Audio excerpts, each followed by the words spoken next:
Look, there is no such thing as fate. It's all a load of like ghosts, goblins, and the notion that Uncle Howdy has been haunting Bray Wyatt's psyche this whole time. Search your feelings, you know it to be true. Sometimes, though, the universe aligns itself in such a way that coincidence becomes so strange that it masquerades as fate. With that in mind, I'm Adam Wilborn from What Culture, and these are 10 unbelievable wrestling coincidences. Number 10. Logan Paul and Seth Rollins suffered the exact same injury on the exact same day. On November 5th, 2015, Seth Rollins fell victim to what was considered the WrestleMania 32 curse. Rollins worked a house show match against Kane, and in an attempt to blast Kane through a table with a sunset flip powerbomb, tore his ACL, MCL, and meniscus. Ouch. Fast forward 7 years to the day, though, and Logan Paul suffered the exact same injuries in his remarkably great match against Roman Reigns at Crown Jewel. Both spots involved the table, and both took place overseas. The difference, of course, is that one wrestler was working with an inanimate object, and Logan Paul had a phone in his hand. Whee! Number 9. An easy mistake to make. Mike Adamle was bantered off the face of the earth when he got Jeff Hardy's name wrong on his very first appearance for WWE. His cards were marked instantly, and let's be honest, it was a bit unfair. He was just a bit nervous, and he made a mistake, as virtually everybody has on their first day at a new workplace. Some people get a name wrong, and, others give away the title result of a taped WCPW show that hasn't been uploaded to YouTube yet. Yes, Adam Lee made several more and became a meme as a result, before people were kinder to him years later. Of course, in a sad prologue, it was eventually discovered that Adam had been diagnosed with CTE-induced dementia. But the thing is, he didn't actually make a mistake, sort of. The man's name is Jeff Harvey, or at least it was when he made one of several sporadic appearances as an enhancement talent before making it big.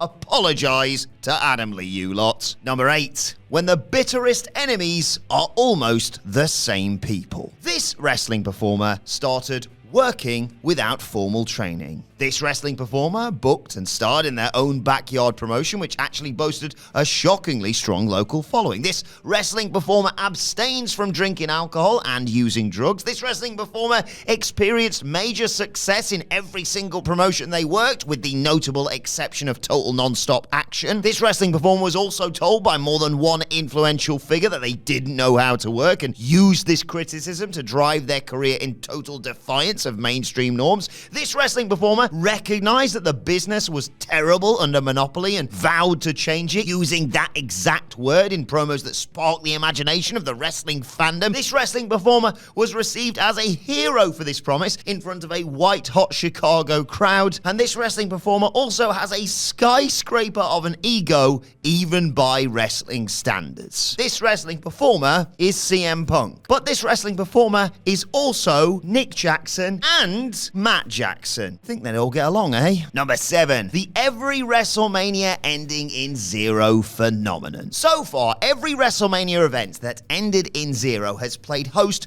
to a beloved technical wrestler capturing a world title. At WrestleMania 10, Bret Hart won the WWF title for a second time when fans rejected the oppressive Lex Luger push and no longer believed in him after he celebrated a count-out win at SummerSlam 93 as if he'd won the big one. Have some respect, Lex. At WrestleMania 20, Chris Benoit won the World Heavyweight title at the expense of Triple H when the Reign of Terror had become, yes, bad for business. And at WrestleMania 30, Daniel Bryan won the WWE World Heavyweight title after fans rejected the returning Batista's mega push and even threatened to hijack or boycott his intended main event against Randy Orton. WrestleMania XL, over to you. Number 6. And that's not all. Bear in mind that an entire bloody decade passed between WrestleMania 20 and 30. An entire decade. Think of all the stuff that can happen in 10 years. And yet, Benoit and Bryan went on to face Kane as their first new rival. After the formality of a rematch at Backlash, Benoit successfully defended against Kane at Bad Blood, where Bryan successfully defended against Kane at Extreme Rules. And in another wrinkle to that trivia note, the Wrestling Observer's Dave Meltzer awarded each match the same star rating, 3.5 stars. Trivia related to that, 3.5 stars remains the highest ever score that Dave gave a Kane singles outing. Coincidence? Number 5. The Shield debuted and broke up in the same arena. Oh, the Shield was so bloody great. In a ultra-rare 2010s development, they were given the grand introduction at Survivor Series, and WWE actually committed to the push. The magic was apparent from the start, turtlenecks and all, and while it took several failed pushes and a shock jump to a company that, well, didn't exist in November 2012, the trio eventually took their rightful places at the top of the wrestling world in the roles fan cast onto them all those years ago. Raw, handsome powerhouse Roman Reigns became the top star in all of wrestling, the menacing, cool embodiment of megastar aura. Work rate extraordinaire Seth Rollins became WWE's master in-ring craftsman and channeled his obnoxious charisma into a broad comic book villain persona. And Dean Ambrose became Jon Moxley, the man that's harder and more badass than simply everyone else.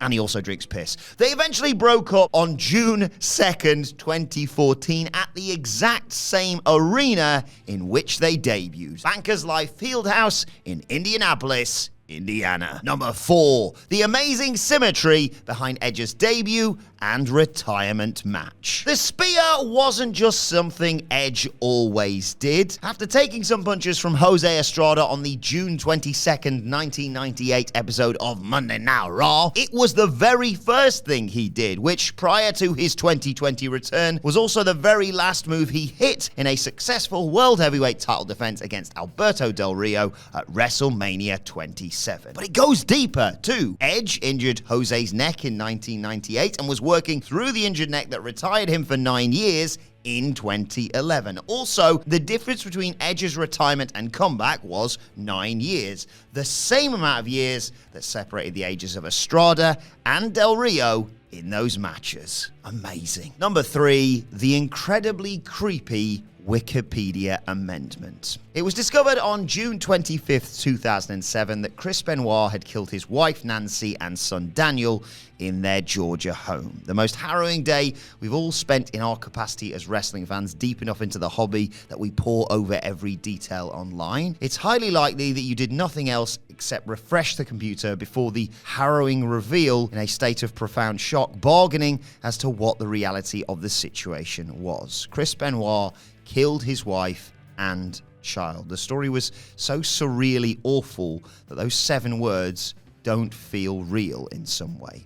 Someone actually edited Benoit's Wikipedia page several hours before the story broke, though, with no knowledge of the situation, and claimed that Nancy had died. It was a sick hoax typical of modern, extremely online life, but somehow it was all too accurate. Number 2, 2 weirdly coincidental name changes. Mick Foley's first self-created character was, of course, named Dude Love, and he got to perform under it and live every young fan's dream in 1997. That name is at least adjacent to a synonym of mankind. Now, this wasn't some almost the same, just slightly different for trademarking purposes name change, a la Daniel Bryan the Boss or Rhino. It was by complete coincidence that mankind was so similar to Dude Love. Foley pitched the name Mankind, as in he embodied the worst of and threatened the future of it, because he was appalled by the idea of being, oh bloody hell, Mason the Mutilator. Along similar lines, Papa Shango and the Godfather almost mean the same thing too. Not that there was meant to be any correlation between the two performers, of course. Papa obviously means father, while Shango is a deity in the religion of Yoruba. Number 1, 2 of the biggest draws in WWE history worked at the exact same time. Right. There are certain things that certain fans just can't seem to grasp about the modern cultural landscape. It is impossible for wrestling to ever recapture the viewing audience it attracted throughout the Monday Night Wars because the entertainment sphere is atomized beyond recognition now, and because viewing habits have drastically changed. Nevertheless, fans can't or won't grasp just how much of an insane coincidence it was that Steve Austin and The Rock were megastars at the exact same time. The Rock holds the record for most consecutive five-figure gates in North American wrestling history, whereas Austin broke the WrestleMania buy record twice and was a bigger draw, albeit for a shorter amount of time,